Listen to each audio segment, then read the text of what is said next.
Getting that off the screen so I can see everybody well. Good Cool. evening, everyone. Thank you for joining us this evening, this lovely Monday evening.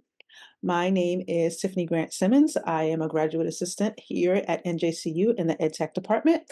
My other partner, Mr. Jamal Johnson, is the other graduate assistant in the EdTech department.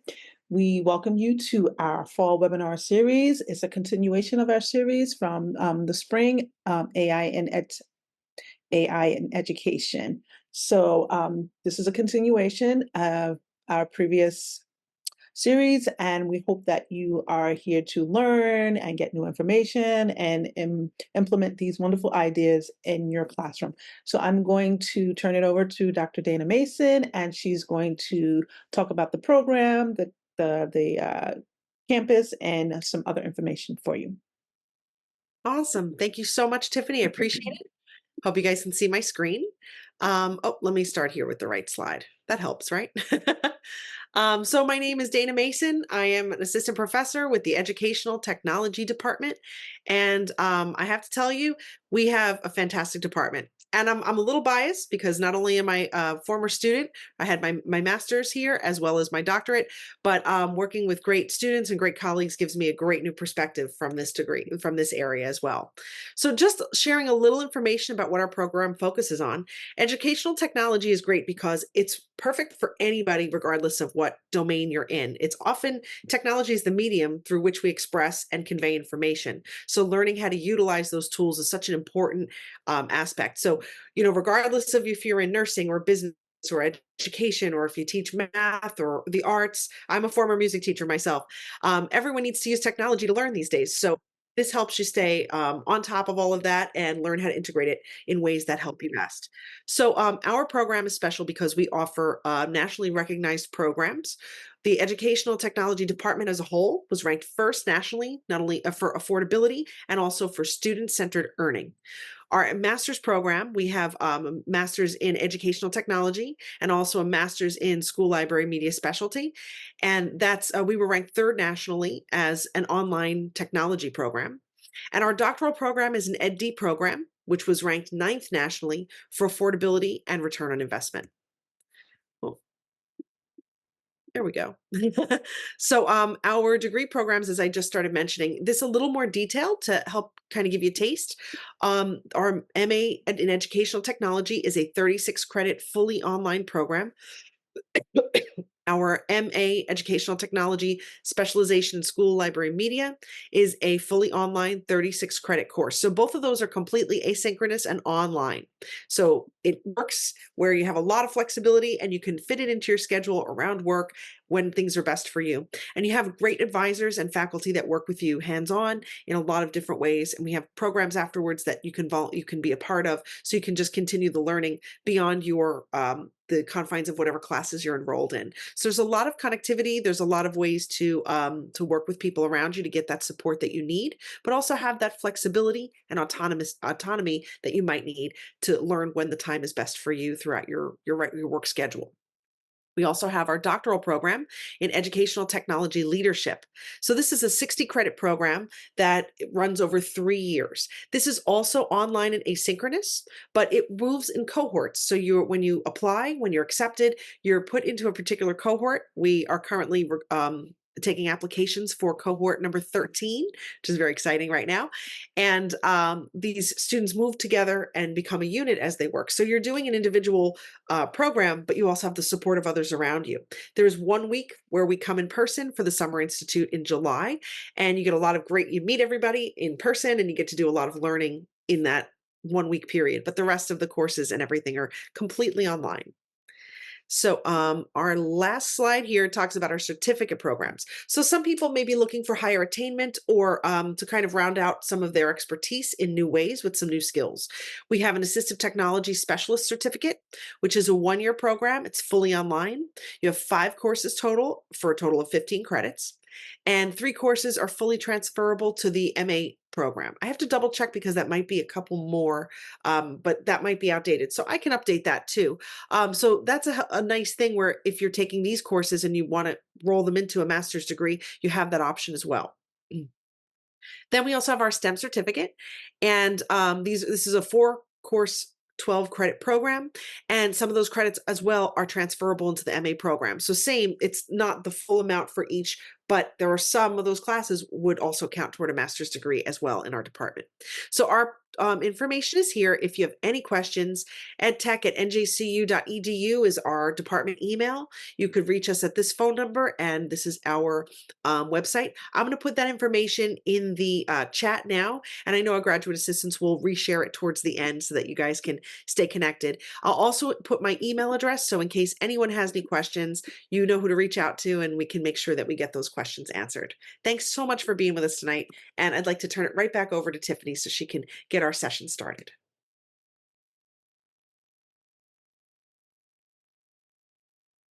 Oh, Muted, Tiffany. you're on mute. I'm just going to leave it off. Sorry. So I apologize for that. So without further ado, let me introduce our presenter this evening, Ms. Patricia Patt Dennis. Patricia is a prominent educational researcher specializing in esports and game-based learning. As a scholastic fellow with the North American Scholastic Esports Federation, Pat actively contributes to the integration of esports in educational settings. She is also an alumna of the Virtual Exchange Program for Gamers, representing as an international scholar, and serves as a data analyst researcher for the nonprofit Scholastic Esports Program, Garden State's Esports. Pat is the founder of the first all-girls esports team in the North Jersey urban area, empowering young female gamers and promoting inclusivity in the esports community. Her expertise extends to her role, as a Minecraft education ambassador and a sponsor for Minecraft education student ambassadors. Her doctoral studies focus on game-based and playful learning, aiming to enhance educational experiences for both students and educators. A passionate gamer herself, Pat enjoys watching and creating anime characters, blending her love for gaming with her commitment to educational innovation. So, Pat, it is all yours. Thank you, Tiffany. Good evening, everyone. Welcome to the session. I'm ready to get started. I'm ready to game. So, like the title entails, unleashing the power of AI in education through Minecraft, a live gaming session. So, in this our webinar today, we're literally going to play a game together, and I'm going to break down the concepts of just how can we make learning more fun, specifically looking at AI. First, we always get the notion of when we use AI in the classroom, the first instinct is, oh, our students are cheating or they're plagiarizing, but AI can go way beyond what we see in the classroom. And that's what this Minecraft adventure we're going to explore today is going to do. So I'm going to share my screen. Um, just to let you know, so you're going to see me facing this way. As I said, I am a gamer. I have a whole setup, and my gaming monitor is this way, and this is how I'm going to present the work to you all. So I'm really paying attention to you all, but I'm also immersely gaming and presenting. So in this session, I'll be doing a dual screen because I am going to be giving you all both information and the gameplay itself. Honestly, because I really have fell in love with Minecraft. It took me maybe 20 minutes to beat this adventure. But when looking at it and what we're going to do in this session, we're going to dive a little bit more deeper and again use a presentation side by side. So you all are very lucky to be here because I have a bunch of lovely elementary and middle school students who know and love my passion for gaming and education, who have been dying to get here, but unfortunately they aren't big people. And I promised them I would show them the recording later. So they told me to tell you guys you're super lucky and listen to Ms. Dennis, Dr. Hokage. Alrighty, so let's get started. So again, in this presentation, I'll be doing a live gameplay where I'm going to show you how AI can be used for generative farming, right? So again, we're going to step away from the AI uses where we see them in more with the writing and producing information, but we're going to see it more on a predicting aspect. So again, I'll be navigating back and forth between play. So before I get the play started, again, Tiffany did a lovely job introducing me and all that I'm part of. Just because I want you all to know that I am not just some crazy happy teacher who likes to play video games, but I actually have a little bit of experience behind me. So if I've been able to be a part of so many awesome and amazing organizations that support this idea of it using education in games to advance learning, that I love to share my resources with all. So these are just a couple of the organizations, whether they're nonprofit 504s that 501s that support the things I do. So this is kind of like you'll see it everywhere, like on my socials. So again, my name is Patricia Dennis, but I like to go by Pat. So I always tell people Patricia is a mouthful. Um, I am happy to say, and I said it earlier, my mom is on the call, and I'm just so super excited and blessed because this is the first time she's hearing me speak. And yeah, so named after my grandma, and that's why one of the reasons I like to call myself Pat.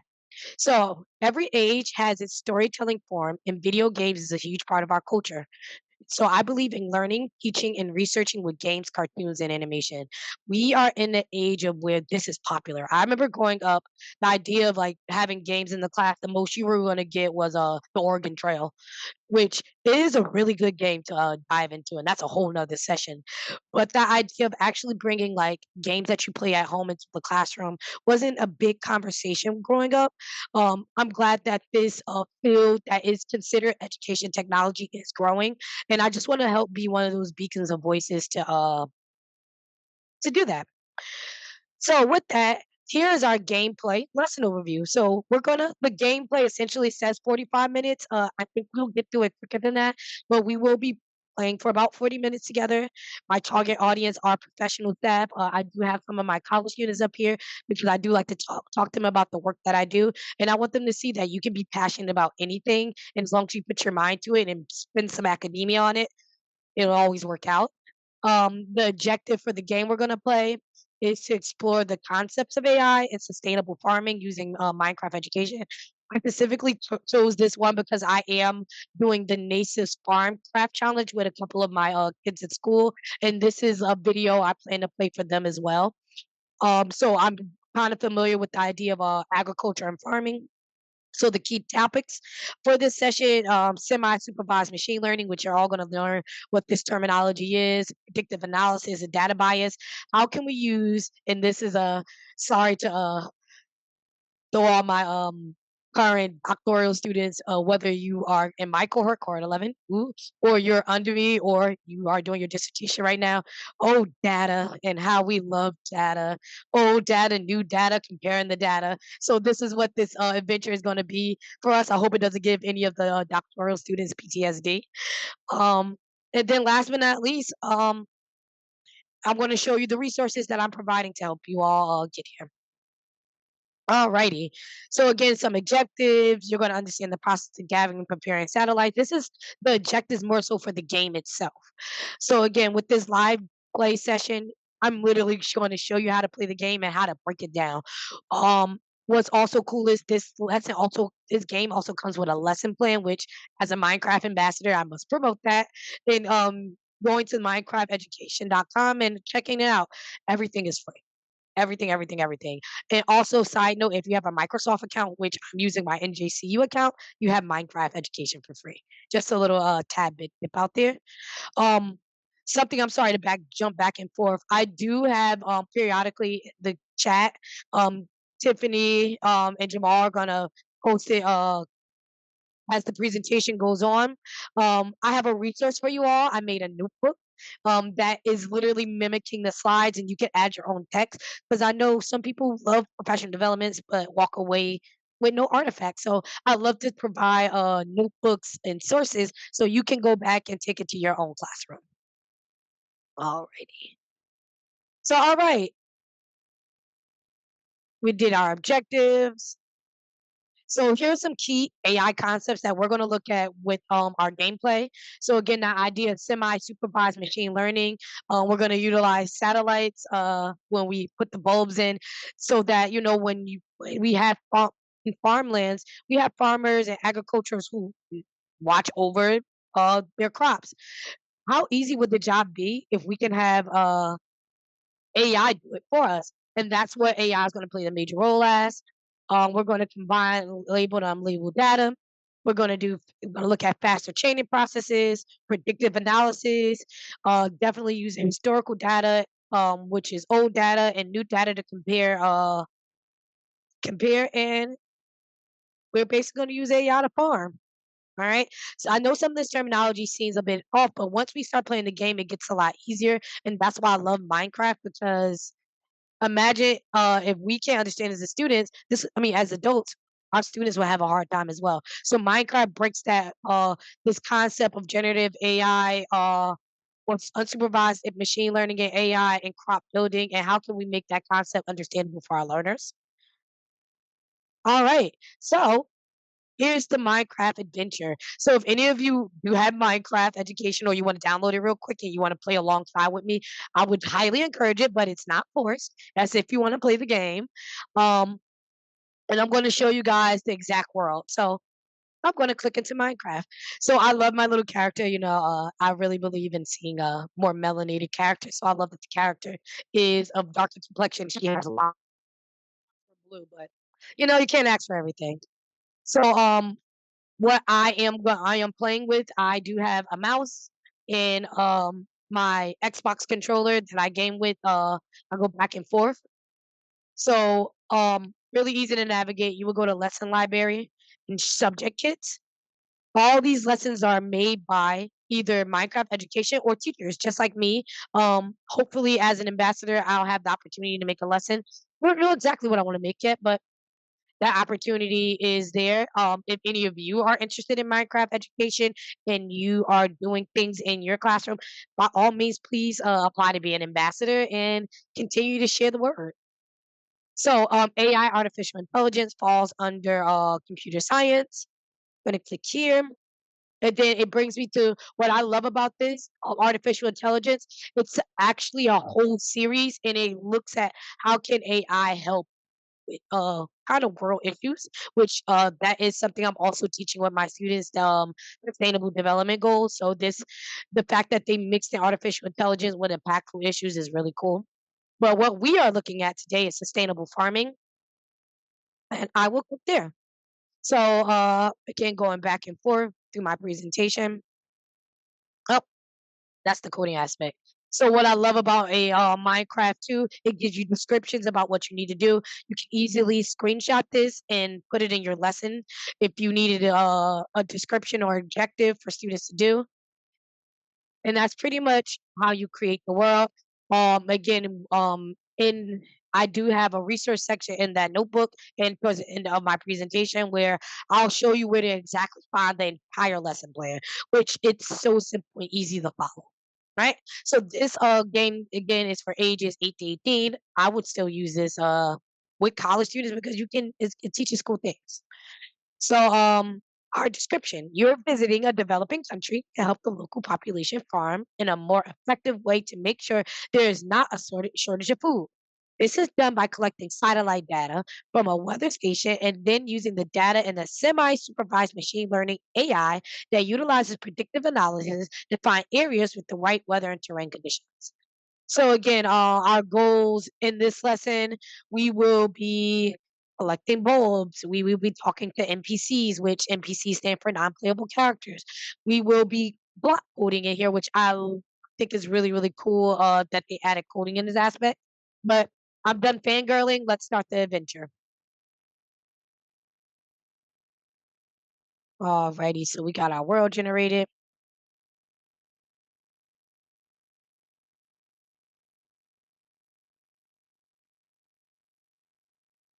So what's cool is because Minecraft is cloud based, you can it saves automatically for you.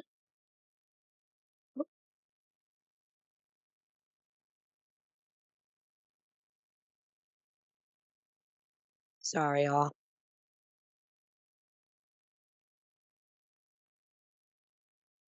My controller's acting a bit funky.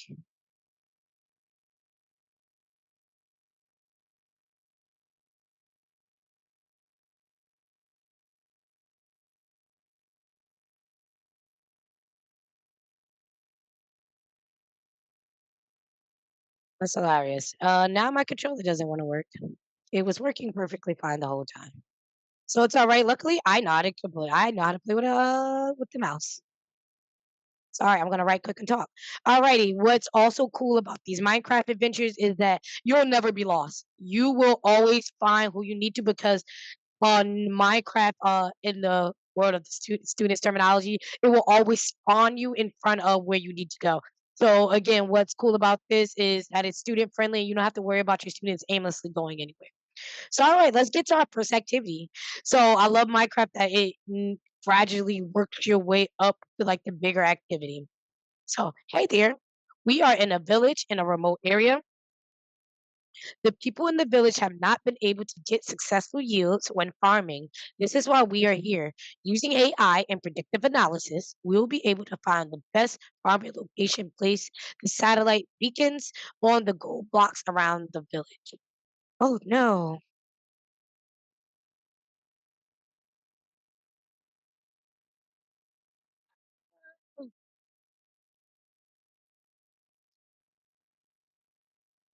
Again, I take my laptop with me to work and I game with the students. So sometimes I forget to plug it in. Alrighty. We're back on track. So again, I would say if you all check your notebooks, I do have a part where you can go in and click notes if you want to take some notes while we're playing. Now my controller wants to work. Awesome. So the first thing I need to do, so what I love about Minecraft, uh, you can look at, you can take pictures of the environment and take notes, which is a great feature if you want your students to show us. That's where you can add in kind of your own navigations of, hey, when you do the first light bulb, please take a picture of it and document it inside your notebook, which I'll show you all that example. So I'm going to go to L3. I'm going to open the box, and I'm going to grab all my satellite. Awesome. So now I'm going to move back, and I'm going to make my way there. So these yellow boxes are our lights that we will be placing. All right, so we have our first beacon light. So again, if you want students to go and showcase how they're going about finding the lights and the beacons, you can always go to this is a camera box. And what I love about it, you press T, oop,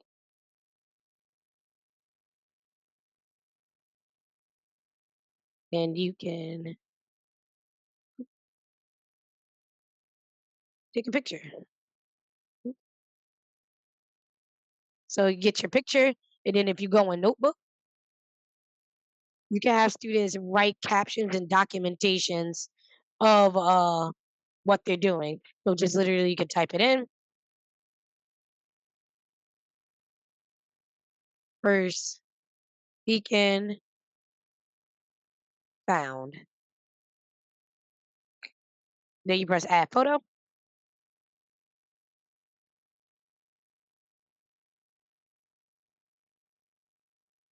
And then what's cool is if you want to export the portfolio, you can have students export it as a PDF and they'll send it directly to you. So again, people take the concept away from gameplay that you can't have any like formative assessments. You definitely can. Students are documenting their progress throughout the game.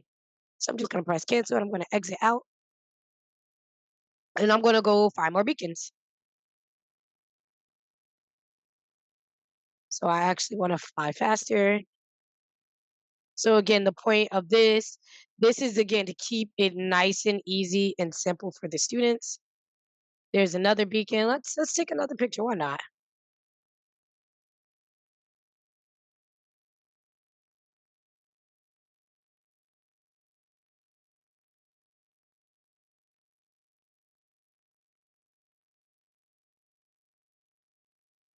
Oh no, I broke a beacon, guys.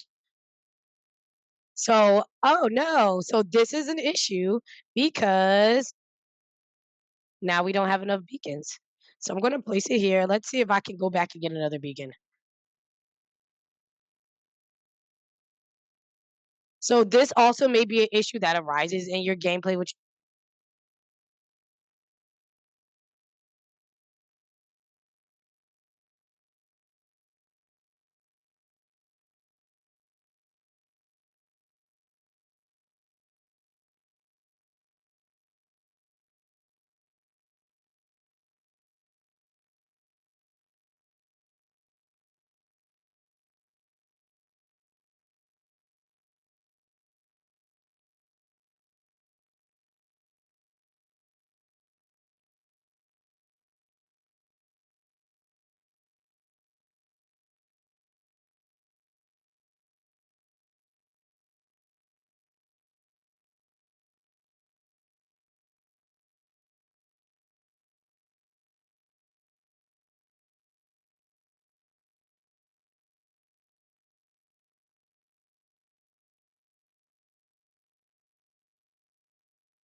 Excuse me, Pat.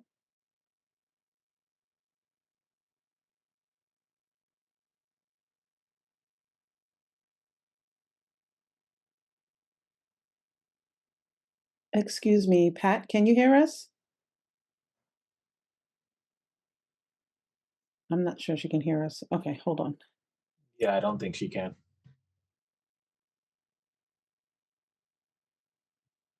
I think her audio went out and our audio. An hour or two. Okay, hold on. I'm gonna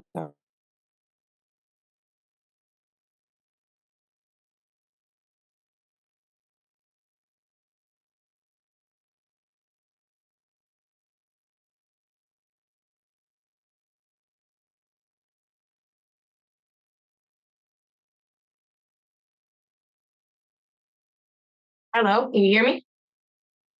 We can hear you now, Pat. Yes, we can I hear think you now. the headphones died. I was like, It's Pat, all right. we can't hear you. Sorry, how long was it? Like 2 minutes.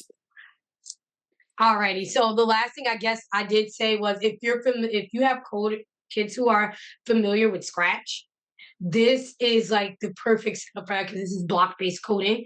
And what's cool about this adventure, it tells you exactly everything you need to do. So even though you may have students who are kind of intimidated by coding, it won't be as bad because it tells you everything you need to know. Alrighty, so now that you've placed all the satellite beacons, we need to control the satellite and encode a current data set from the information that is sent back.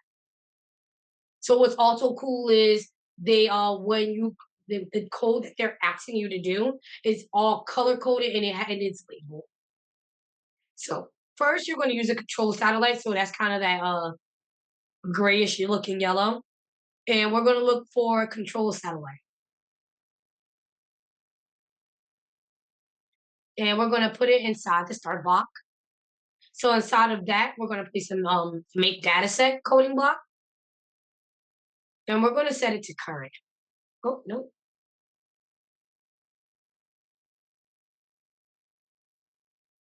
We're going to delete the block. And it's going inside as a whole current. So now that we have that, all right. Then place all the location satellite data inside.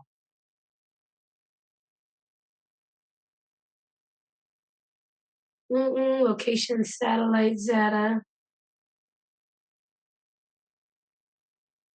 Oh, so you actually have to put, now we put all of them because we have a total of 5,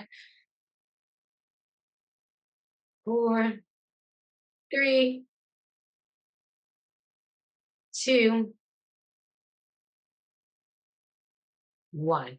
And honestly, everyone, as simple as this looks to do, it's honestly that simple to play and to introduce to your students.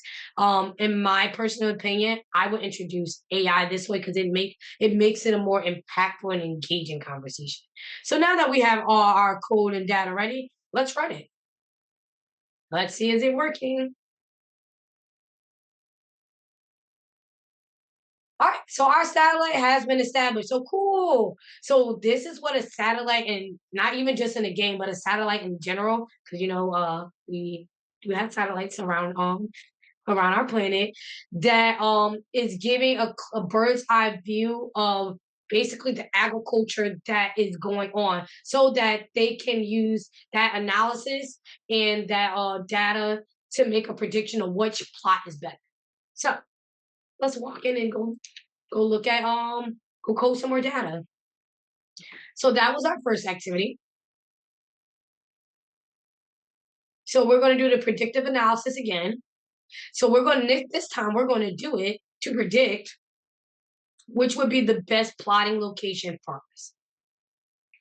So again, what this AI is doing is, for one, it's helping us not waste farmland because we are in a developing country where resources are limited, and two, also farming hands. So with that, if you've ever been on a farming crop, farming crops are very huge, and having people individually go through crops is very difficult. And again, this is a conversation you can have with your students. How can we use technology? How can we use generative AI? How can we use prediction? These are all several different subjects coming into play um, to make a prediction. So again, of course, the rational person think, how can we use the STEM? Imagine in writing. How can you use old data and new data to predict your own writing, right? So, all right, let's talk to our NPC. We need to code an AI that is going to find the best plotting locations by using predictive analysis. Again, the idea of predicting data and information. Use the current data set that you compiled in the last activity. So basically, that data that I just quoted and compare it against the historical data set that the satellite station already has. So that code that we did earlier compared to old data. No, we will not see real data, but it's the concept of it in itself. So we're going to press C again so we get to our code. And again, when I did this challenge myself, I am not a coder. I know of code blocking because I've taught it to an extent, but to do it myself, I am intimidated. But this adventure makes it so easy and so fun. So we need to code the AI that is going to find the best planting location. You will need to use the current data set that you compiled in the last activity and compare it against the historical data set that satellite stations already has. So all right, let's get the code. And again, what I love is it gives us a color and it gives us a bit of title. So semi-supervised machine learning. So we're going to go to purple because that's our AI, that supervised machine learning. And we're going to drag it into start. And then coding block and place an input data set. So that's this guy right here. We have input inside of that. After that, place a compare data set coding block set to current data set and then historical. Because again, that's how what our predictive generated AI is going to use to make its prediction from data set that's already made and data set that is new. Speaking in just generative AI, even the AI we use to make words and all that, that's how it's made. AI is only as good as us humans make it because AI knowledge is not its own preset knowledge that it came up with itself. It is knowledge that it is constructed from information that has already been put out into the internet. That's just my tidbit with generative AI.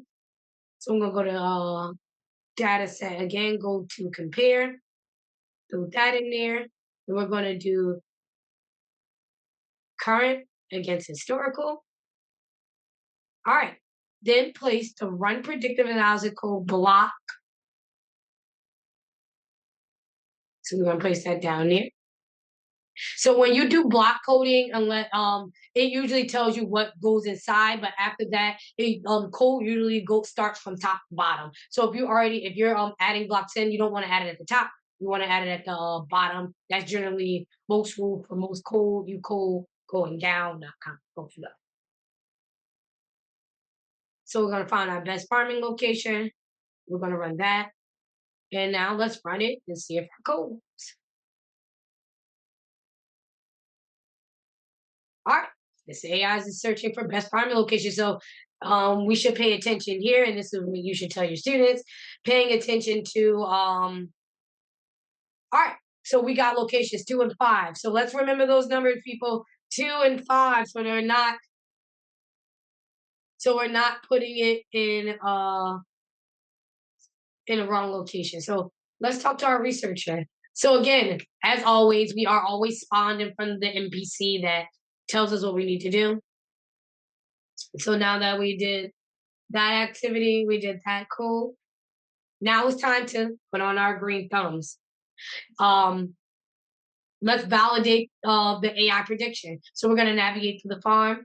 I wonder if anyone can tell me in the chat what are the 2 farming plots that we're farming.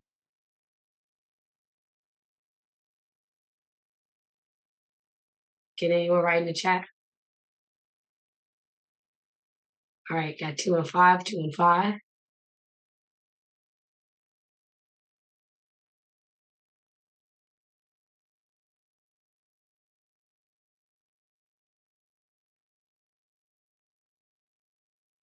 So, all right, let's go see if it's 2 and 5. So I'm getting back to the game session. All right, now that AI has predicted the best locations to farm in, we need to see if the AI was correct. Go to the correct plots and tell the farmers to plant there by pressing the button on the gold block. All right, let's get there. So let's go to 2 and 5. Yeah, I like to fly over because I have no patience with the whole kind of like block walking. All right, so let's find plots 2 and 5. All right, cool, 2.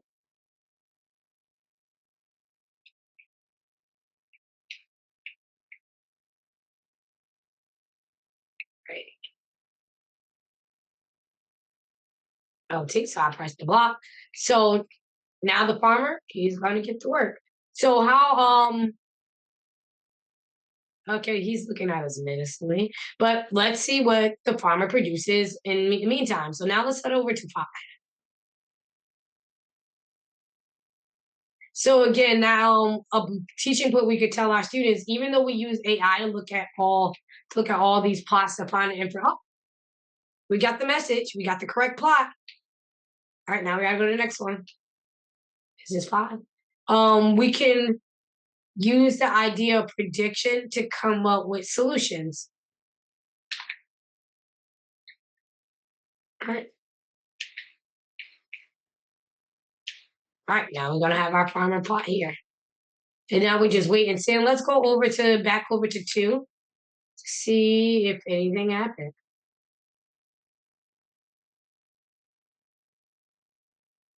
Cool. Now we got farmland. Look at that.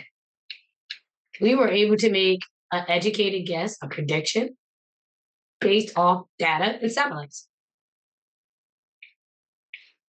Correct. And that is our game, people.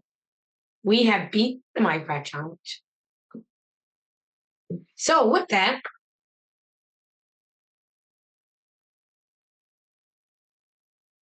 here's some discussion questions that we can either talk to each other about. You can mention to your students they are in that notebook. Here's some discussion question. What is a data set and why is it important to an AI? Right? We talked about the idea of AI can't just generate information off the blue. It has to have some type of information, some data to compare and contrast to. So with that, it used satellite scanning and data information from that. So when we talk to our students about AI in general, we always say AI is never smarter than the human brain. AI only uses information that we provided. So the more we learn, the more AI learns. And again, the less we know, the less AI will know. So with that, the idea of students knowing that AI has to get information before it can produce it is a thing. So how does land optimized contribute to sustainable farming? Again, this is just something if you wanted to go with your AI lesson. In what ways can AI assist developing countries in increasing food production? Remember, we talking about the idea of in developing countries is but so many resources they have, right? So if we can predict what would be the best farming outlet as to comparing as predicting just off a whim, save resources and we can save manpower. And then lastly, what potential challenges might arise when implementing AI in agriculture? Is AI perfect? Of course, we know that it's not.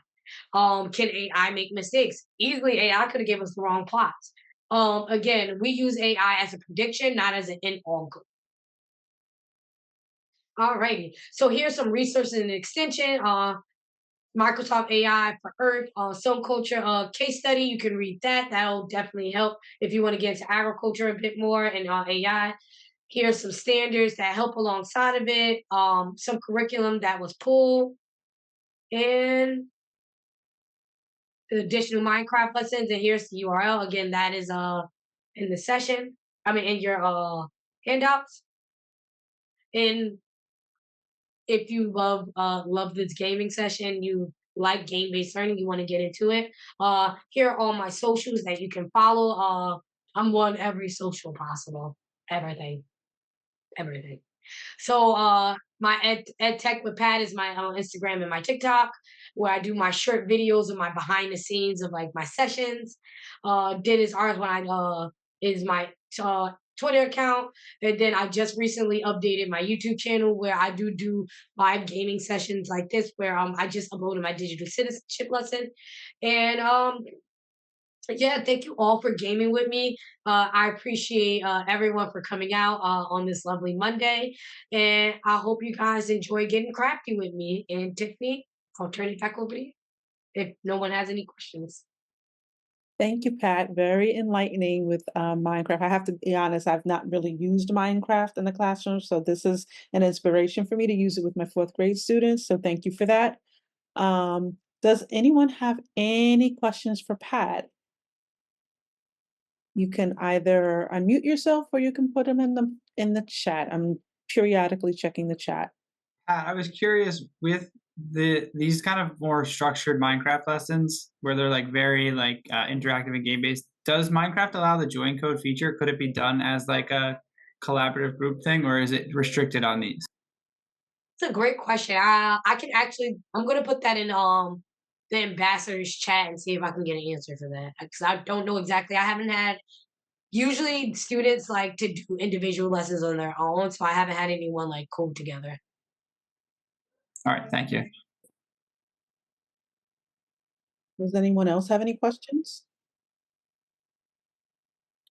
Don't be shy. So lastly, in that in the slide deck, I do have an image of my, even though you are going to get officially get professional development hours for here, I have my own little certification that I did create, which I'll show you all really. I don't mind showing you. Once you complete, well, once you've done this, you officially have